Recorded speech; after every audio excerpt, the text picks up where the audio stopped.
একটা উৎসবের মধ্যে যে ধরনের অবৈধ, অনৈতিক এবং ইসলাম বিরোধী কার্যকলাপ প্রবেশ করানো হয়েছিল, সেটা অত্যন্ত ন্যাক্কারজনক এবং সেটা এই সকল কিছু কারণেই তাদের দেশ থেকে বিতাড়িত করেছে বাংলাদেশের জনগণ, বহু মানুষের রক্তের বিনিময়ে, শহীদদের রক্তের বিনিময়ে। তো অবশ্যই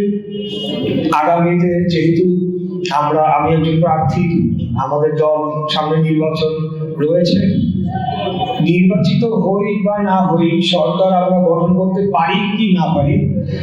ওই সকল অপসংস্কৃতি এবং অন্যায় কাজের বিরুদ্ধে আমাদের অবস্থান আগেও জোরালো ছিল, আগামীতেও কঠোর অবস্থান আমরা অবশ্যই থাকবো। কোনো ধরনের অবৈধ কার্যকলাপ এবং অনৈতিক কার্যকলাপ যেটা আমাদের সংস্কৃতি না, আমরা যখন বড় হয়েছি আমরা এই সকল কিছু দেখি নাই, কিন্তু পরবর্তীতে এই সকল জিনিস প্রকট হতে হতে হতে হতে